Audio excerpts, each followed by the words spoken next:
I love this shovel with the little spade on it because it's perfect for kind of planting 1 gallon plants like this. I'm not over digging them. Yeah, just perfect size. Um, yeah, so I'm going to do this kind of assembly line style. I'm going to move all the tomato plants out of the way, dig my holes, and then put them all in. I guess part of that is uh, being a tall guy leaning over is not my favorite activity in the garden, but do a lot anyway.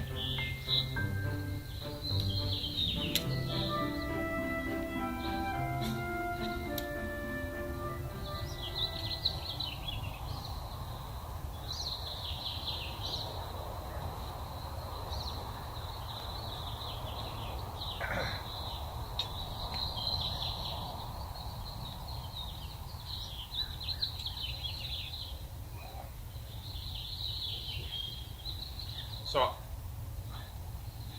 I'm growing about, I think we've got 10 different varieties of tomatoes. Actually, we may have 11 because each one of these is a different variety. And I like growing cherry tomatoes and saucing tomatoes mostly. I have one beefsteak tomato variety and one kind of mid-sized tomato variety that I haven't grown before. But most of these are things I've grown before.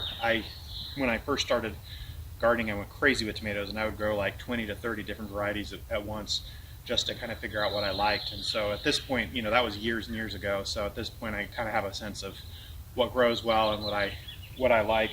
And I know now how long how much time all this gardening can take. So I try to spend my time on the things that ultimately are things that I would enjoy more. Okay, so let me swap my hole in here. This one that I'm doing first, that's going to be on the end here, is the tomato berry. I think I had a video where I talked a little bit about that when I was planting it as a seedling or maybe transplanting it. This bed, by the way, was all weeds. I have these beds in the grass. I like the look of it.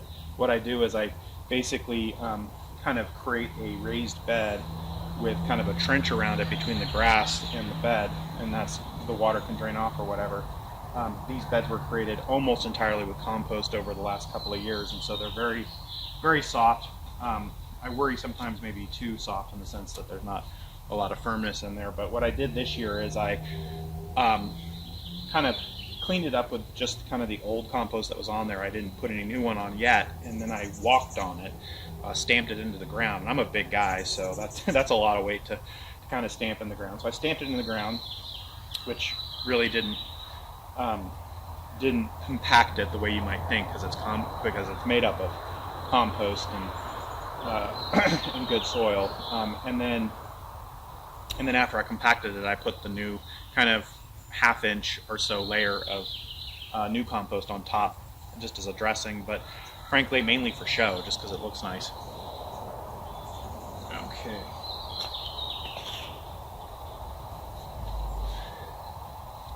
So this is my tomato berry. I'm going to keep the tag, so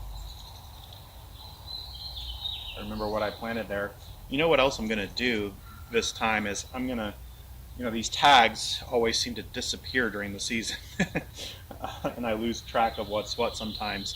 Although I know these tomatoes pretty well, so once they start fruiting, I'll kind of know what they are. But if one doesn't do well and doesn't fruit at all, I may not know which kind it was. So what I'm going to do is I'm actually going to use my phone, and I'm going to draw a little diagram of what I planted where. I think for me that might actually work better in terms of keeping a more permanent log of what's in the garden than these tags. Plus the other problem, actually now that I'm thinking about it, I don't know if I'll even leave this in here because I end up with all these plastic tags out in the garden. I think I'll leave it in here though for now. I'll keep thinking about that, but I've got plastic tags everywhere in this garden from the prior years of doing this and never quite. So nice good root system there. It's starting to get bunched against the bottom, so it seems like this is exactly the right time to plant it in terms of that. There now, I'm actually going to dig a slightly deeper hole. Tomatoes can be planted all the way up their stem if you want.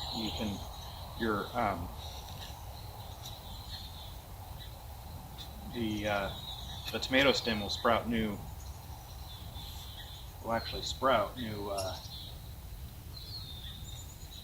new roots. So you can really bury your tomatoes. So I'm going to bury this a little deeper there. Let's try that again. There we go. I'm going to pull off some of the bottom leaves there, just so they're not in the dirt.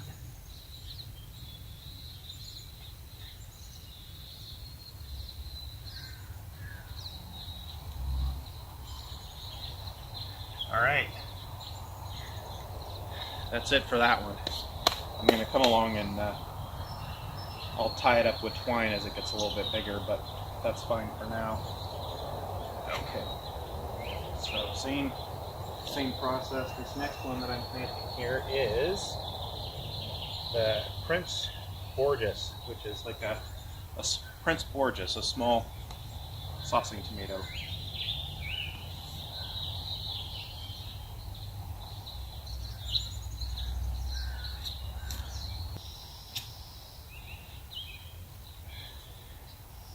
So this is the classic sun gold tomato.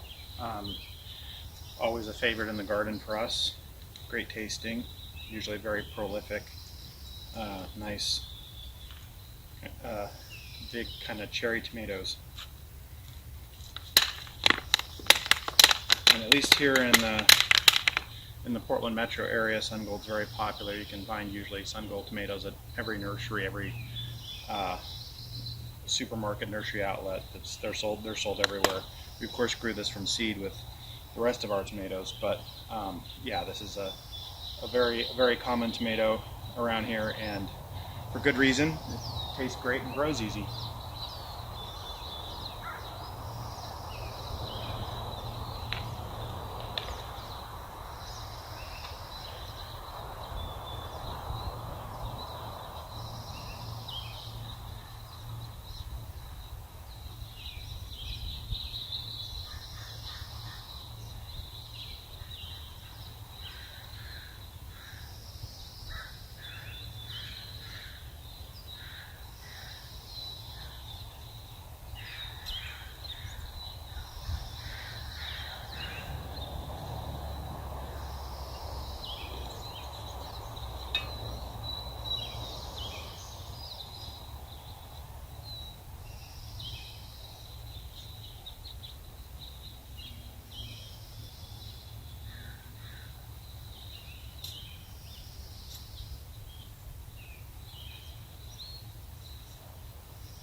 This tomato is called the Japanese trifle, and I think it's advertised as kind of a fresh eating or slicing tomato, but I actually find it's very good as a saucing tomato as well.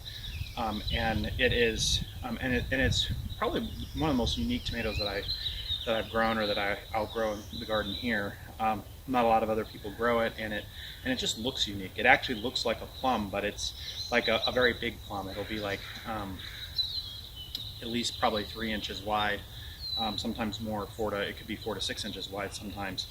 So it can grow big, but not as big as a beefsteak or anything. But no, about that big or so, and kind of in a teardrop shape almost, and then has kind of a multicolor with some red and brownish or purple hue to it, and sometimes even it's got green shoulders on it still, even when it's ripe.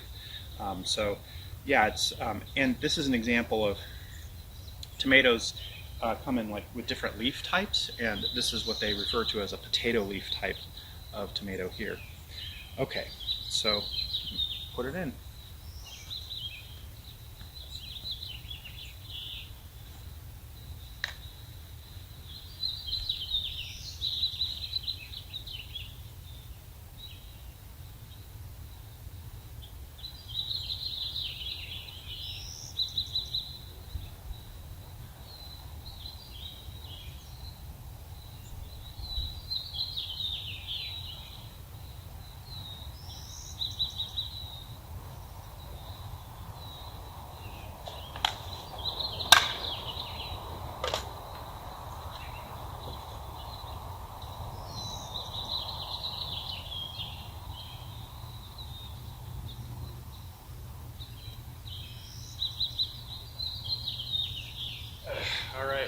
that's this row. I'm gonna move on to some other tasks in the garden today.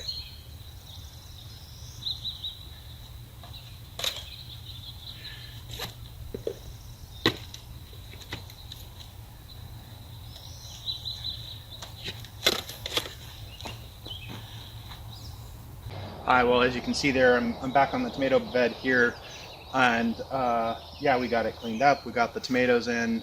We had to take a break because it was raining, and then I got marigolds. These are French marigolds that are planted in here. So I hope to show you this later in the season. You can see kind of how this all fills out.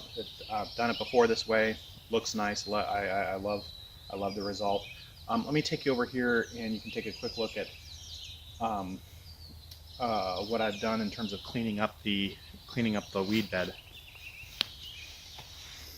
And you might even be able to see it over here on my left. I like kind of creating these raised beds in the grass field. I like the look of it, but it is more, I would say it's definitely more maintenance than the beds that I have that are more kind of traditional raised beds with boards, and then I have cedar chips around them.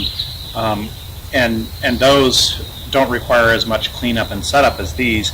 There's quite a process to clean this up and set it up, which I'm going to kind of go through here with you all.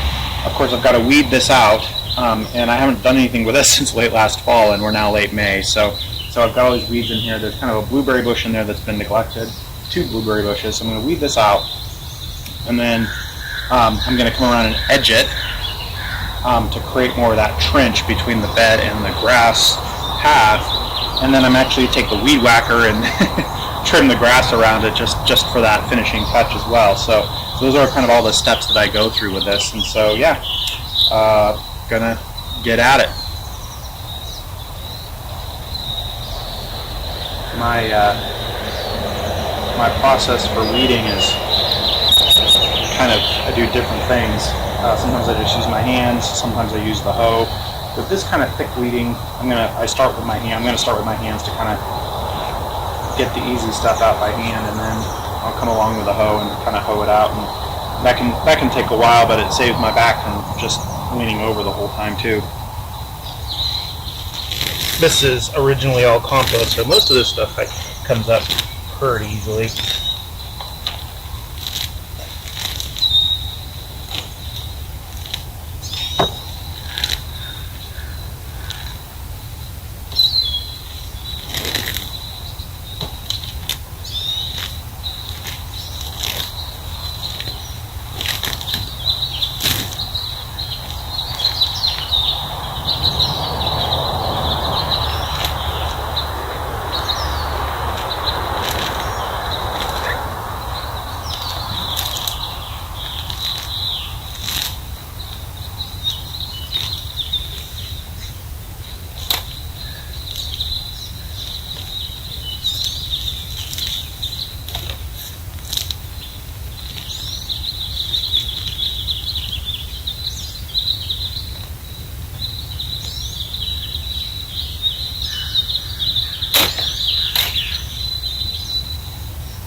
so as you can see, I got a pretty full wheelbarrow here full of weeds, but I'm going to still try to stack some more in on the end of the bed there.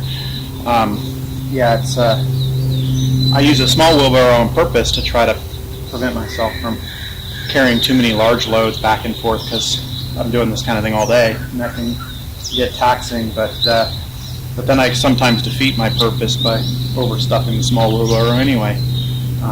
So that's what I'm about to do.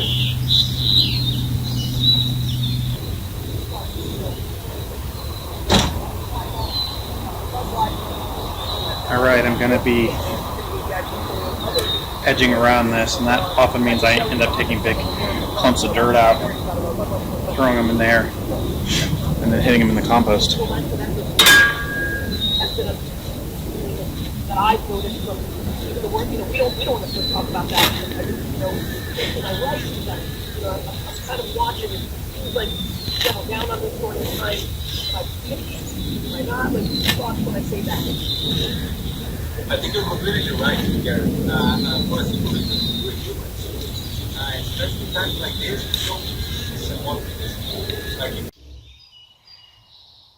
Hey, so this is the bed that had the weeds in it that I was cleaning up. Again, I had to kind of turn this off and take a break because of the rain, but I got some more done while the camera was off here. So I've edged around the bed. I've cleared out a lot of the weeds here. This bed actually has more soil in it than I actually want. It's already piled pretty high, and some of it, a lot of that is like some clay, lumpy stuff. So I'm going to come along with kind of the flathead shovel, and I'm going to scoop like the top layer off of this, and then I'm going to round it out with some nicer compost for looks, and then this will be done, and I'll be ready to plant some more tomatoes and flowers over here.